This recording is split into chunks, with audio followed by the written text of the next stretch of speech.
On this episode of Raising Caper, we show you just how beautiful and majestic the caper really is. Dude, there's a missile. We also visit the 1950s. Wait, missile? And do a lot of driving, choose a paint color, and get into why we came to Port Townsend in the first place. Traffic out of Caper, we've departed Squalicum Harbor. We're bound for Port Townsend. Welcome back to this episode of Raising Caper, the story of four high school friends from Edmonds, Washington that are challenging near impossible odds, restoring an old 100-foot boat and converting it into a roaming bar and restaurant in the Pacific Northwest. Did we mention we are just 30 years old with no experience owning and running a boat of this size? Watch us redefine what it means to be in over our heads.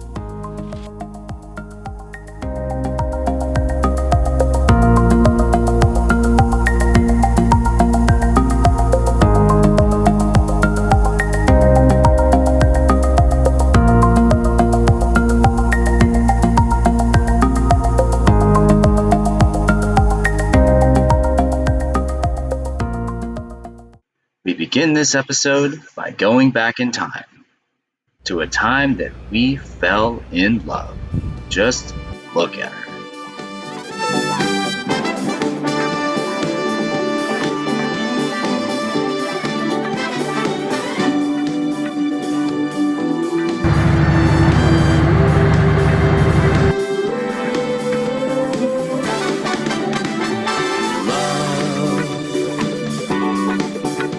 Exciting and new. And then there's reality. Alright, so looking at the top deck, the paint is in horrible condition, and it's more or less like this throughout the entire boat. There's just been years and years of painting over old paint, and as you can see, it's aluminum and everything is just flaking off. So problem we're having right now, and a huge headache, and it's going to be a huge expense, is we're gonna need to sandblast the entire boat back down to bare metal, start over with this fresh epoxy finish or coating, and then we want to get like at least a 10-year paint job on the boat. And so yeah, we're probably looking at $50,000, maybe $75,000 to do the painting, which is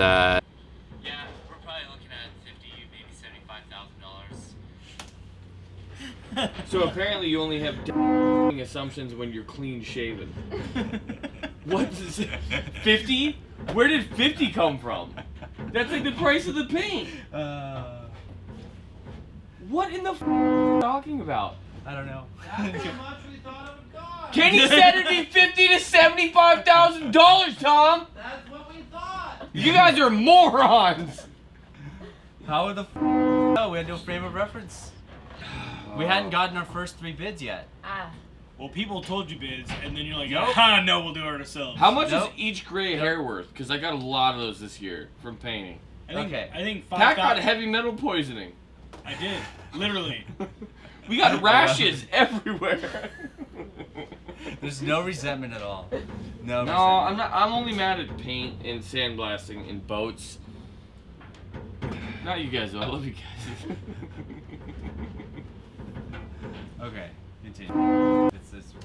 which is about what my yearly salary used to be. So, you know, no big deal.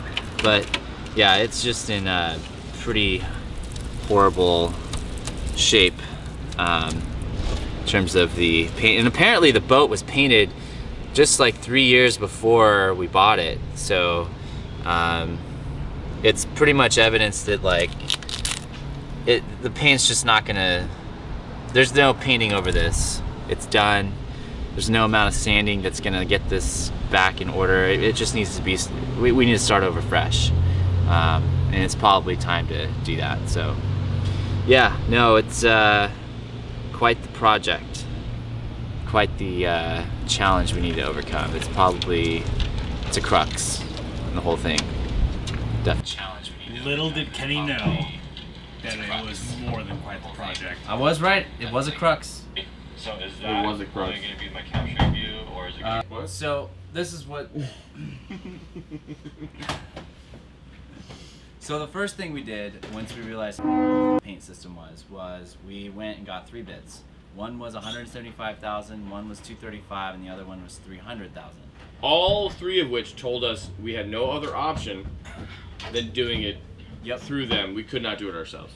We were not convinced, so we walked over to the closest yard. We went to 3 other yards. They all said, "You can't sandblast here." I started calling yards in Canada to see if I could sandblast it. And we had a few hours of conversation about Mexico. And then one guy tells us, go down to this place called Lovericks. And so that's what we did. And also, Lovericks is where you film any apocalyptic cinema. It was a whole different world. Oh yeah, no, they'll see it. We just driving away From the 1950s. All right, Xander, explain to us what we're doing here. So we're at this Loverick Marina, trying to find a place that will let us do work on our own boat out of water, sandblast it, and we stumbled across some kind of haunted war museum. Dude, there's a missile. Wait, a missile? There's a missile. Oh my God. There's a missile. There's everything is here, including, I'm pretty sure, ghosts. There has to be ghosts here. That's a straight up missile right there. Dude, that's like a 5-story building with no window. Like, I don't know. what's going on? We're not really sure where we're supposed to go, or like No, where we we're drove supposed around. to be. Everything just says no trespassing.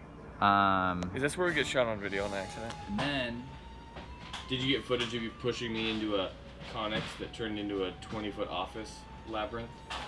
no, we didn't get that footage. That's good. Yeah. It was very scary. I was frightened. I had a gun With on an it. office?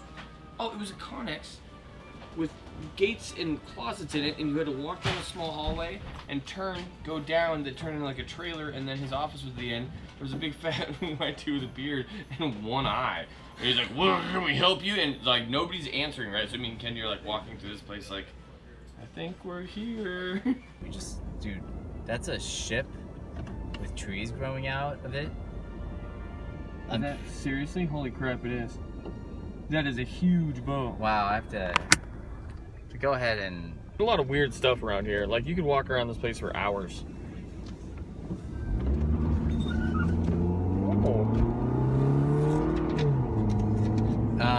So basically, their yard is booked solid until April. He suggested that we do the house. Yeah, we tarp and self-strip the house with either chemicals or heat over the winter time until summer starts. And then right in April, he could get us out of the water. And the nice thing was, he did say, to make it as cheap as possible, we could go do a bunch of the manual labor with him. Mm-hmm. So that's kind of what we were looking for.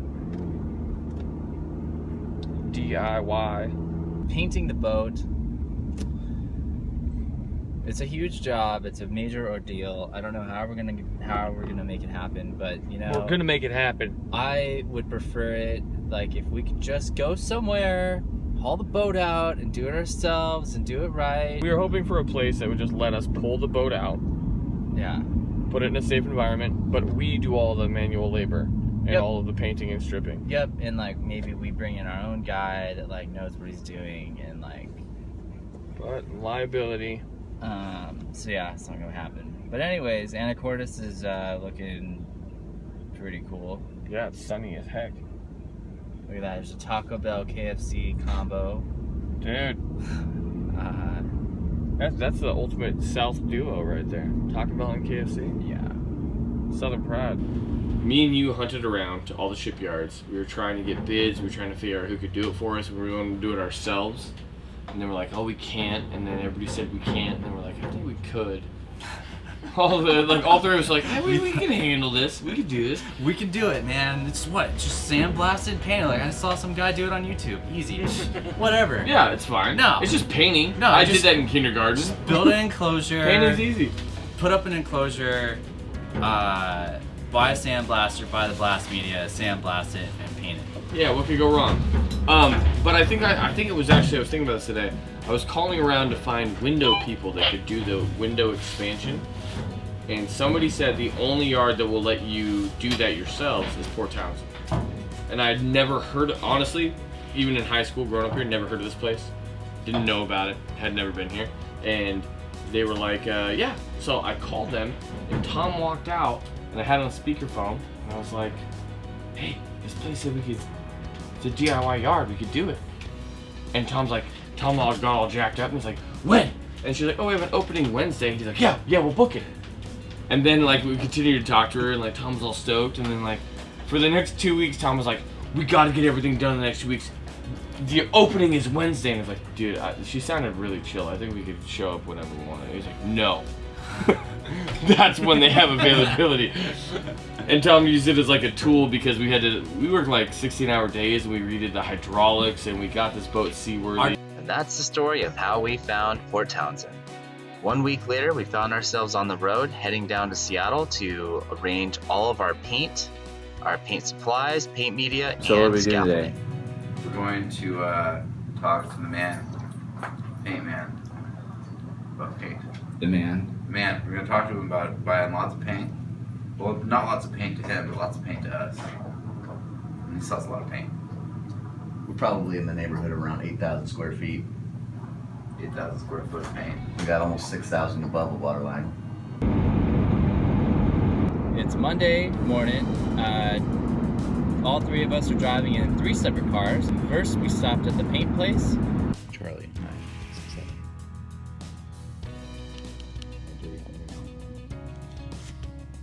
Which gray? Surf gray? Surf gray.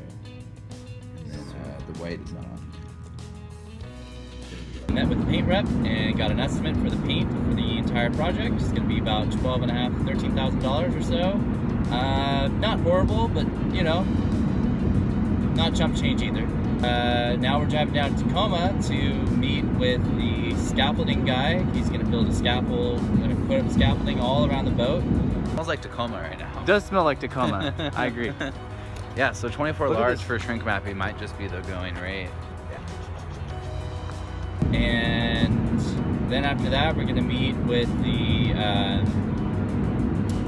media blast, the media provider for the sandblasting or the media blasting. This be where we go at to get our sandblaster, supplied air, the whole setup. Minus the air compressor, which we'll be renting. We're gonna buy it, we're gonna purchase it. About $5,000. And we need to get a media price from these here people. We need to know how much that aluminum oxide is going to cost us, you know what I'm saying? Get out, watch out, coming in hot. I want to get the air cleaner that he's got. It sounds like a turbo. It's his air cleaner, dude. It does sound pretty It's cool. his air cleaner. It does sound. What type of media are you looking at? Aluminum oxide Oh yeah. or garnet. Yeah, garnet. Which ones? Yeah, you guys deliver, right? Yep. Up to the peninsula? Sure. Okay. Probably have it on the truck with the media that we ordered. That concludes this episode. With all of our paint logistics out of the way, it was time to get ready for Port Townsend, where we are in the story. On next week's episode, we get started building our giant scaffolding structure all the way around our boat, and we cook up some crab.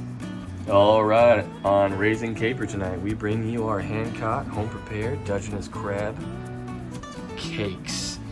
Thank you for watching. Stay tuned for much more drama about to unfold up here. Hit the subscribe and like button down below if you want or not. Doesn't matter. You can just watch, but we'll just cut that whole thing out.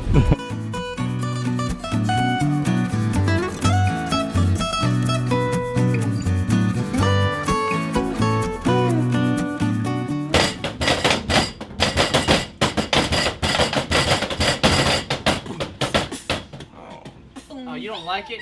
Oh, you guys want to hear the most annoying? You guys want to hear the most annoying beatbox perfected ever?